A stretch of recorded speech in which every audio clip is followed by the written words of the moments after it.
हाँ जी, स्वागत है आपका हमारे यूट्यूब चैनल एच एजुकेशन में। मेरा नाम है सचिन यादव और आज की इस वीडियो में हम जानेंगे बंगाल के बारे में। तो साथियों, मैंने पिछले दो वीडियोस विपिन चंद्रा की बुक आधुनिक भारत के इतिहास से मैंने उसको अपलोड कर दिया अपने यूट्यूब चैनल पर। आप जाकर उसको देख सकते हैं। ठीक है, आप जाकर उसको देख सकते हैं और नीचे कमेंट बॉक्स में बता सकते हैं कि वीडियोज़ कैसे बने। ठीक है, तो आज की इस वीडियो में हम जानेंगे बंगाल के बारे में। तो बंगाल को जो स्वतंत्र करवाया, दो भाइयों ने स्वतंत्र करवाया, मुर्शीद कुली खान ने और अलीवर्दी खान ने। तो जब केंद्रीय सत्ता कमज़ोर हो गई थी, मतलब जब मुग़ल कमज़ोर हो गए थे, उसी दौरान बंगाल को इन्होंने स्वतंत्र करवाया, आज़ाद करवाया मुग़लों से। क्लियर यहाँ तक? मुर्शीद कुली खान को 1717 में बंगाल का सूबेदार बनाया गया, लेकिन शासन वह 1700 से ही कर रहा था। ठीक है ना, 1717 में उसको बंगाल का सूबेदार बनाया गया, लेकिन वो शासन कब से कर रहा था? तो 1700 से ही शासन कर रहा था। दीवान बनते ही उसने स्वयं को केंद्रीय शक्ति से मुक्त कर लिया, और 1700 में जब उसको दीवान बनाया गया था बंगाल को, तो उसके बाद उसने केंद्रीय शक्ति से अपने आप को मुक्त कर लिया। ठीक है दोस्तों, यहाँ तक क्लियर है? कोई दिक्कत तो नहीं है? यद्यपि वह बादशाह को नियमित रूप से नजराने की काफ़ी बड़ी रकम देते रहता था। समय समय पर वह बादशाह को नजराने की काफ़ी बड़ी रकम समय समय पर देते रहता था। यहाँ तक क्लियर है आपको? बेचते रहता था। ठीक है, उसने अंदरूनी और बाहरी खतरे से बंगाल को मुक्त रखा मुर्शीद कुली खान ने। ठीक है ना, आप तो यहाँ तक आपको अंदरूनी और बाहरी खतरे से बंगाल को उसने मुक्त रखा, शांति कायम करी बंगाल में उसने। अब बंगाल जमींदारों के प्रमुख बगावतों से भी कम हो गया था, मुक्त हो गया था। ठीक है ना, मुर्शीद कुली खान के शासन के दौरान 3 विद्रोह हुए थे। ठीक है ना, 3 जमींदारी विद्रोह हुए थे। पहला क्या था? सीताराम राय ने। ठीक है, सीताराम राय, उदय नारायण, गुलाम मोहम्मद, इन तीनों ने मिलकर पहली बगावत करी। ठीक है ना, किसके खिलाफ करी? तो मुर्शीद कुली खान के खिलाफ। और दूसरी करी थी सुजात खान ने, और तीसरी करी थी नजान खान ने। ठीक है ना, यहाँ तक क्लियर है आपको? नजात खान है ये।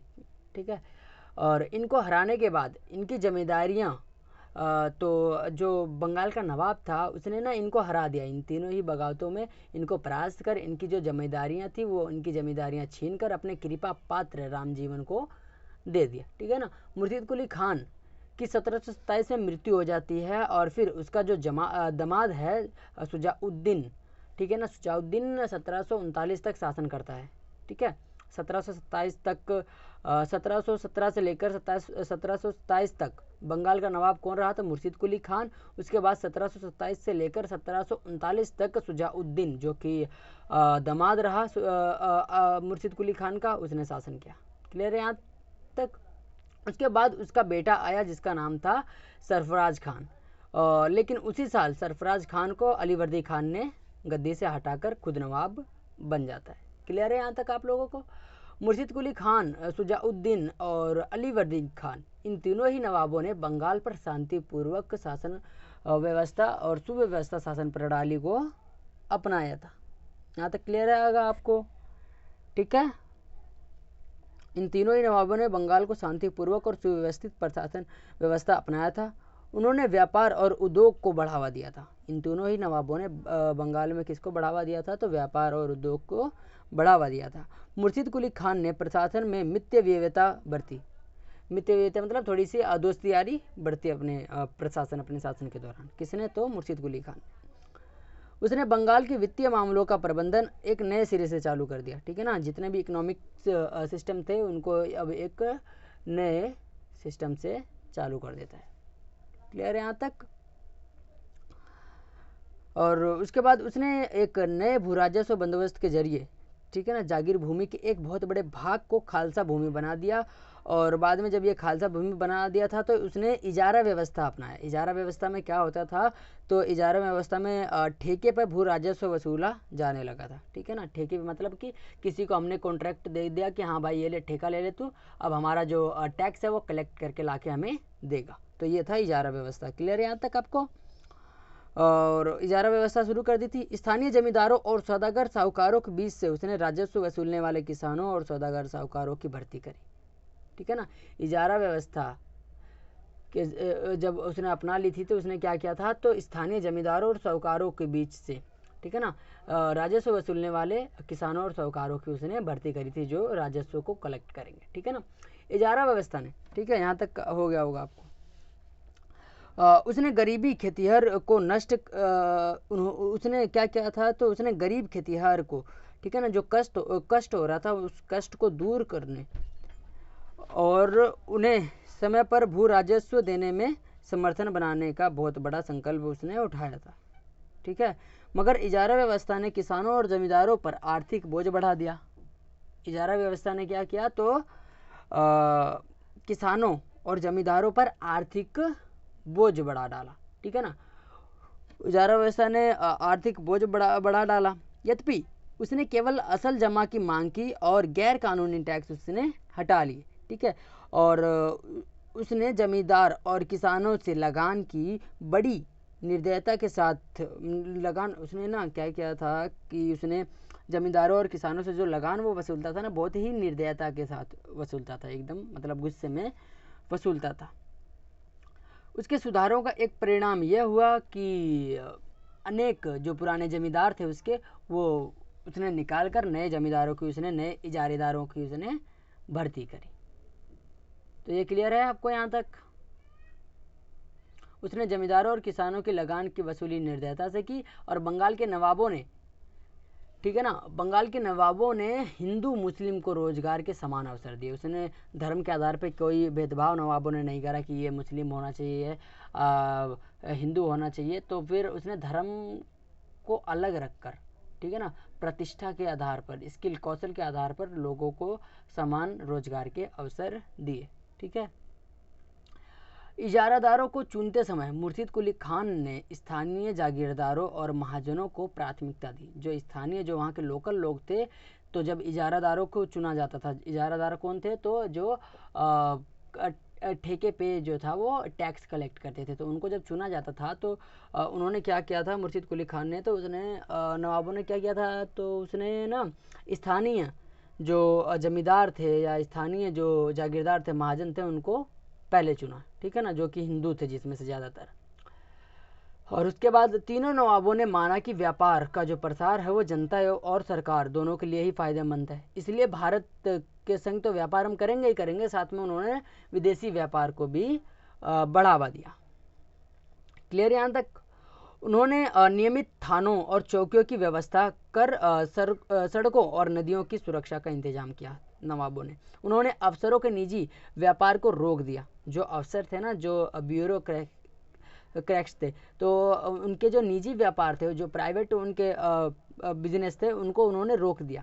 और साथ ही उन्होंने इस बात का भी ख्याल रखा कि विदेशी जो व्यापारिक कंपनियां हैं, ठीक है ना, जैसे ईस्ट इंडिया कंपनी है और फ्रांसीसी कंपनी है, तो उनके नौकरों पर कड़ा नियंत्रण रखा जाए और उन्हें अपने विशेष अधिकारों का दुरुपयोग नहीं करने दिया जाए। ठीक है, यहाँ तक क्लियर है आपको? आई होप क्लियर होगा। तो उन्होंने अफसरों के निजी व्यापार, ठीक है, यहाँ तक मैंने करवा दिया, ये हो गया। और उसने क्या किया, तो उसने ना ईस्ट इंडिया कंपनी के जो नौकर थे, तो ईस्ट इंडिया कंपनी के नौकरों को देश के कानूनों का पालन करने और व्यापारियों के बराबर सीमा शुल्क उठाने के लिए देने के लिए मजबूर किया। अब देखो ये लाइन मैं समझाता हूँ। ईस्ट इंडिया कंपनी के अधिकारियों को देश के कानून का पालन करने और अन्य व्यापारियों की तरह ही सीमा शुल्क, मतलब जिस एरिया में जा रहे हैं उस एरिया में जाने के लिए हमें पैसे तो देने पड़ेंगे, तभी तो हम व्यापार करेंगे, ठीक है ना। तो पैसे देने के लिए मजबूर करा ईस्ट इंडिया कंपनी के अधिकारियों को, ठीक है ना। यहाँ तक आई होप आपको क्लियर हो गया होगा।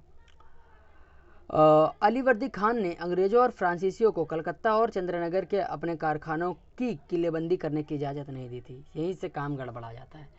अलीवर्दी खान ने जब अंग्रेजों को मना करा ना अपने कलकत्ता और चंद्रनगर के कारखानों की किलेबंदी करने की इजाज़त नहीं दी ना अलीवर्दी खान ने, यहीं से अंग्रेज जो थे उनका माथा ठनक गया।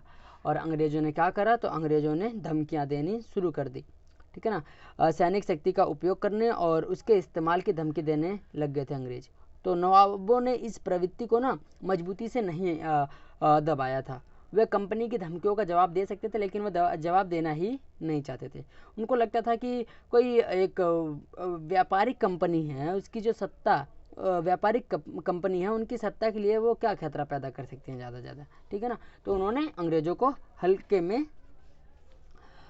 लिया, ठीक है ना। तो व्यापारिक कंपनी यहाँ तक क्लियर हो गया आपको, ठीक है। वह इस बात को महसूस ही नहीं कर सके कि अंग्रेजी जो कंपनी है, वो अंग्रेजी कंपनी व्यापारियों की कंपनी मात्र ही नहीं थी, बल्कि उस समय के ज़्यादातर आक्रामक और विस्तारवादी उपनिवेश की प्रतिनिधि थी।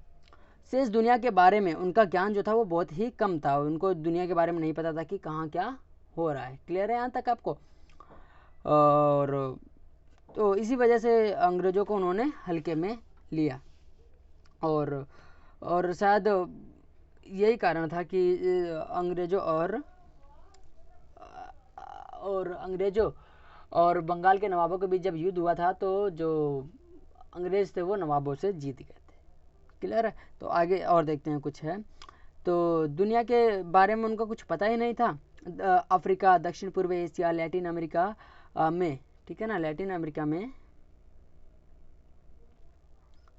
तो लैटिन अमेरिका में पश्चिमी व्यापारियों कंपनी के विध्वंसकारी कामों के संबंध में उनको जानकारी की ज़रूरत थी, बहुत कम ज़रूरत थी। उनको जानकारी ही नहीं थी अलग देशों की, सिर्फ उनको अपने ही एरिया की जानकारी थी, जिसके कारण वो अंग्रेज़ों से मात खा गए। बंगाल के नवाबों ने शक्तिशाली फौज बनाने की ओर ध्यान भी नहीं दिया।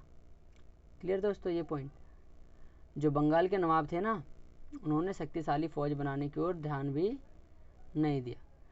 और जब उन्होंने शक्तिशाली फौज भी नहीं बनाया, तो इसकी उन्हें भारी कीमत चुकानी पड़ी। उदाहरण के लिए मुर्शिद कुली खान की फौज में केवल 2000 घुड़सवार और 4000 पैदल सैनिक थे, और अलीवर्दी खान को मराठा के बारंबार हमलों से तंग होना पड़ा, और अंततोगत्वा उसे उड़ीसा का एक बहुत बड़ा हिस्सा मराठाओं को देना पड़ा। जब 1756 और 57 मतलब 1757 में जब प्लासी का युद्ध होता है, तो ईस्ट इंडिया कंपनी ने अलीवर्दी खान के उत्तराधिकारी सिराजुद्दौला के खिलाफ जो लड़ाई का ऐलान करा, तो सिराजुद्दौला 1757 के प्लासी के युद्ध में हार जाते हैं। कारण क्या होता है? तो उनके पास एक शक्तिशाली फौज नहीं होती है, और एक कारण ये होता है कि भ्रष्टाचार जो था अफसरों के बीच में बहुत ज़्यादा बढ़ गया था, ठीक है ना।